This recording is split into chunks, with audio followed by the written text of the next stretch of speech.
పండు మిరపకాయ పచ్చడి. ఇది పచ్చడి పెట్టి చాలా రోజులయ్యింది. బట్ వీడియో నేను ఎడిట్ చేయడం కుదరలేదనమాట. ఫస్ట్ ఒక కిలో పండు మిరపకాయలు తీసుకొని తొడియాలు తీసి కాటన్ క్లాత్తో శుభ్రంగా తుడుచుకోవాలి. వీటిని కడగనండి. కిలో పండు మిరపకాయలకి పావు కిలో చింతపండు, పావు కిలో కన్నా ఒక 50 గ్రాములు, తక్కువ 200 గ్రాములు అనుకోండి. సరిపడా ఉప్పు, పసుపు ఇలా జార్లో వేసుకోవాలన్నమాట. గాజు జార్లో లేదా ప్లాస్టిక్ డబ్బాలో అన్నా వేసుకోవాలి. మీరు ఎండలో పెట్టుకోవాలి ఇవన్నీ కూడాను.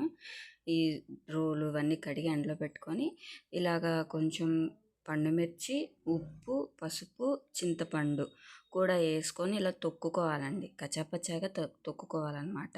ఈ మిరపకాయలు నలిగే విధంగా దంచాలి. మరి మెత్తగా దంచకూడదు. ఇలా చింతపండు కూడా కొంచెం కొంచెం కొంచెం కొంచెం ఇలా పెట్టుకుంటూ దంచుకోవాలి.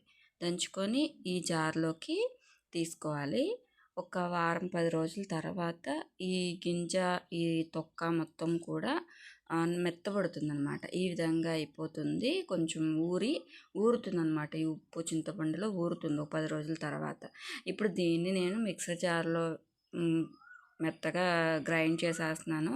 యాక్చువల్లీ దీన్ని కూడా రోట్లో రుబ్బుకోవచ్చు. బట్ నాకు అంత టైం లేదు, ప్రాసెస్కి అంత ఇది లేదనమాట. మా రోల్ కూడా అంత బాగాలేదు పత్రము. సో అందుకని మెత్తగా మిక్సర్ జార్లో ఇలా గ్రైండ్ చేసేసుకున్న తర్వాత తాలింపు వేస్తున్నానండి. పండుమిరపకాయ పచ్చడికి నూనె కొంచెం ఎక్కువే పడుతుంది. మీకు ఎప్పుడు కావాలంటే అప్పుడు కూడా తాలింపు వేసుకోవచ్చు.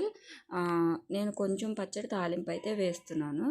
ఇందులో వెల్లుల్లి రెమ్మలు, ఆవాలు, ఎండుమిర్చి, కరివేపాకు ఇవేనండి. లాస్ట్లో ఇంగువ వేసుకోవాలి. ఇంగువ కంపల్సరీ పచ్చళ్ళకి. ఇప్పుడు ఈ రుబ్బిన పండుమిరపకాయ పచ్చడిని ఇందులో వేసుకోవాలి. నేను కొంచెమే వేస్తున్నాను తాలింపు అనేది. పచ్చడి తాలింపు వేడిగా ఉన్నప్పుడు ఒకలా ఉంటుంది, చల్లారినాక ఒక్కొక్క పచ్చడికి కలుపుతారు. బట్ ఈ పండుమిరపకాయ పచ్చడికి నేను కొంచెం వేడిగా ఉన్నప్పుడే వేసేస్తానమాట. ఆ వేడిగా కొంచెం పచ్చడి బాగుంటుంది. అదొక టేస్ట్. ఇదండి పండుమిరపకాయ పచ్చడి పట్టే విధానం. నచ్చితే లైక్ చేయండి. ఎలా ఉందో కామెంట్ చేయండి. Thank you.